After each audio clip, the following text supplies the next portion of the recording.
Pantang nasehati anak laki-laki dikala dia lapar. Ibu kalau mau nasihati anak laki paling gampang, ajak makan, pertengahan makan ibu nasihati, dan tidak di depan orang lain. Itu laki-laki. Bahkan mengerjakan PR pun anak laki, ya tinggal satu nomor, tiba-tiba dia bilang, "Bunda, aku lapar." Lebih baik kasih makan dulu, Bu. Karena perempuan, ibu-ibu ini nggak bisa ngerasain laparnya laki-laki, karena pusat makan kita kecil, makanya kita ngeyel. Satu lagi nak, satu lagi nomor, satu lagi ya. Baru nanti satu lagi, baru kita makannya. Anak laki-laki kalau bilang aku lapar, itu berarti sudah setengah jam laparnya, Bu. Makanya kadang dia ngamuk. Mending makan, ayo kita makan ya. Nanti abis makan, selesainya itu dengan seneng ya. Yeay gitu. Sehingga besok-besok pada saat mengerjakan ya PR, dia tidak trauma lagi. Karena anak laki-laki pasti ngerjain PR dan dia lapar, dia trauma, ibunya nggak mau kasih makan, harus ngerjain PR, makanya dia males banget, ngamuk lagi anak laki-laki. Ya, bisa sampai sini ya? Alhamdulillah.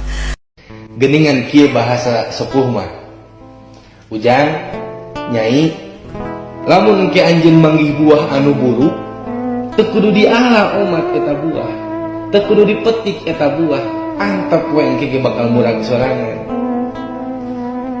Tah dina kahidupan oge kitu. Di mana aya jalma anu hewa ka urang, aya jalma anu goreng hatena ka urang, busuk hatena ka urang, antep tong dilayanan, antep tong saruakna ulah disanghareupan ku urang. Isuk minggu itu dia bakal capein sorangan, bakal jatuh dengan sendirinya. Maka fokus bikin orang dina kehidupan, sing lempeng ibadah, sing husuk ibadah, teangan ilmu anu manfaat, amalkeun ilmu nu aya, urusan batur gewak jeung goreng ka urang mah sanggakeun ka Allah, tong jadi pikiran urang. Jong tah urang kajalani kehidupan. Trekking atau hiking. Trekking dan hiking adalah dua aktivitas outdoor yang populer. Keduanya sama-sama melibatkan berjalan kaki di alam terbuka. Tetapi ada perbedaan di antara trekking dan juga hiking. Trekking adalah aktivitas berjalan kaki yang dilakukan di medan yang menantang, seperti pegunungan atau hutan. Trekking biasanya membutuhkan waktu dan tenaga yang lebih banyak daripada hiking. Trekking seringkali membutuhkan perlengkapan dan pengetahuan khusus, seperti tenda, perlengkapan memasak, dan pengetahuan tentang navigasi. Hiking adalah aktivitas berjalan kaki yang dilakukan di medan yang lebih mudah seperti taman nasional atau hutan. Hiking biasanya membutuhkan waktu dan tenaga yang lebih sedikit daripada trekking. Hiking biasanya tidak membutuhkan perlengkapan khusus. Tetapi kamu mungkin perlu membawa sepatu hiking dan perlengkapan dasar lainnya. Dari medannya, trekking lebih menantang dan hiking lebih mudah. Dari segi waktu, trekking lebih lama dan hiking lebih pendek. Dari kekuatan fisik, trekking lebih tinggi dan hiking lebih rendah. Dari segi perlengkapan, trekking lebih kompleks dan hiking lebih sederhana. Jadi, tertarik coba yang mana nih, Ethno Lovers? Nikmati apa yang kamu jalani sekarang, karena pohon yang besar untuk tumbuh butuh proses yang panjang. Jangan menghabiskan seluruh hidup tanpa menikmatinya, karena kamu akan menyesal saat melihat ke belakang.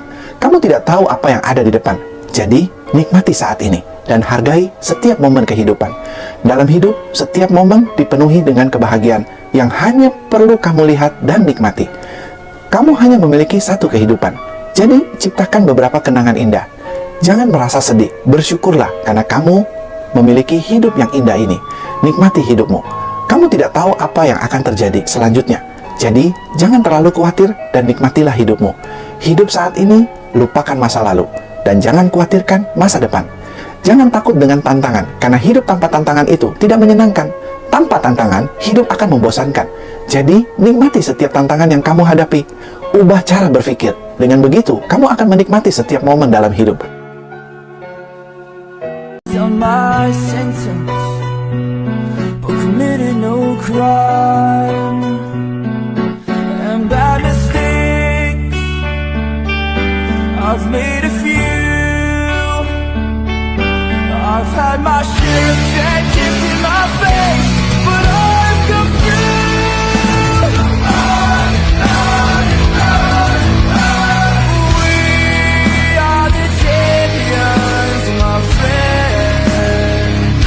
tolong jangan marah sama anak.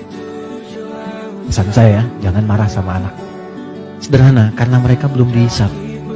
Anda dihisap. Kan tidak lucu yang dihisap marah pada yang belum dihisap. Ya? Anak tuh kalau salah, Allah nggak marah karena dia sedang belajar. Masa Allah yang Tuhan tidak marah pada yang tidak dihisap? Kita yang bukan Tuhan marah pada yang tidak dihisap, dan kita dihisap. Jadi kalau anak itu ada sesuatu yang berbeda, yang pertama dilakukan istighfar dulu. Karena anak hanya mendengar dan melihat apa yang dia lihat dan dia dengar. Lalu setelah itu mohonkan kepada Allah kebaikan. Biasanya kalau orang tua itu sudah memulai dengan kebaikan, itu langsung anak tanpa diminta jadi baik. Itu rumus. Jadi kalau pengen anak itu soleh, kuncinya satu. Orang tuanya memperbaiki diri menjadi baik. Itu langsung gak diminta jadi baik. Itu udah pasti. Rumusnya udah begitu. Ayatnya banyak di Quran. Orang yang hidupnya tenang itu adalah dia yang hidup sewajarnya, ikhlas menerima garis hidup, tidak memaksakan diri di luar batas kemampuan, dan tidak dengki dengan milik orang lain. Terimalah dirimu apa adanya, jangan terlalu keras pada diri sendiri. Sadarilah bahwa hidup tidak selalu mudah, tetapi kamu punya kekuatan untuk menghadapinya. Terkadang kekuatan seorang manusia diuji bukan dengan seberapa keras dia bisa bekerja, tetapi seberapa kuat dia bisa bertahan. Berhentilah membandingkan dirimu dengan orang lain. Setiap orang punya perjalanan hidupnya masing-masing. Bersyukurlah atas semua hal baik yang kamu miliki. Itu akan menenangkan hati. Percayalah bahwa setiap ujian pasti ada hikmahnya. Tetaplah tenang meskipun dunia terasa berat. Patut diingat, setiap masalah pasti ada solusinya. Biarkan hatimu mekar seperti bunga dan pikiranmu bersinar seperti matahari. Meski lelah, menerpa diri. Berikan waktumu untuk istirahat dan meluangkan waktu untuk diri sendiri. Bicaralah dengan dirimu sendiri dengan bahasa yang penuh kasih sayang. Kalau kamu merasa miskin, kerja keraslah, bukan malah mencari jodoh orang kaya. Kalau kamu merasa bodoh, belajarlah, bukan malah mencari jodoh orang pintar. Dan kalau kamu orang yang emosian, belajarlah untuk mengendalikan emosi, bukan malah mencari jodoh orang yang sabar. Di dalam kehidupan ini, tidak usah mencari orang lain untuk kamu korbankan. Bertanggung jawablah untuk dirimu sendiri.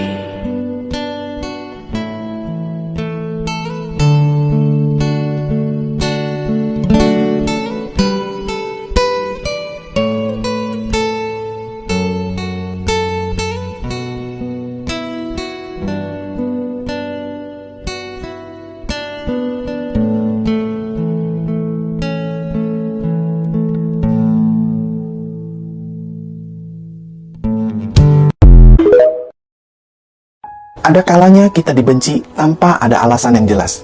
Ada kalanya kita disudutkan tanpa kejelasan. Dan bahkan ada kalanya kita difitnah tanpa bukti nyata.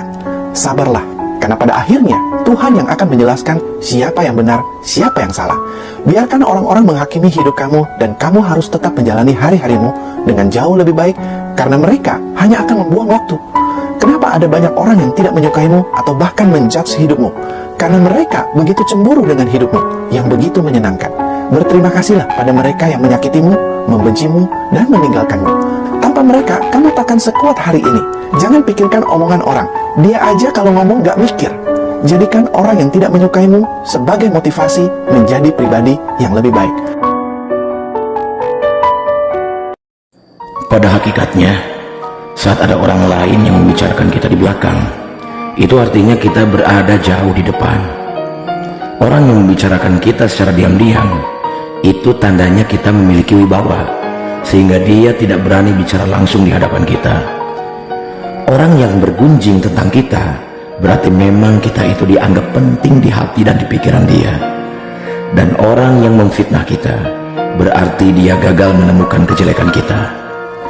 Saat menghadapi orang-orang semacam itu, lebih baik kita menggunakan ilmu tanah. Coba kalian perhatikan tanah. Diinjak diam, tapi nilainya terus bertambah. Coba kita telaah. Tidak ada istilah harga tanah itu semakin lama semakin murah. Yang ada semakin lama semakin mahal. Bahkan orang-orang yang menginjak tanah, justru pada akhirnya kelak mereka akan masuk ke dalam tanah itu sendiri.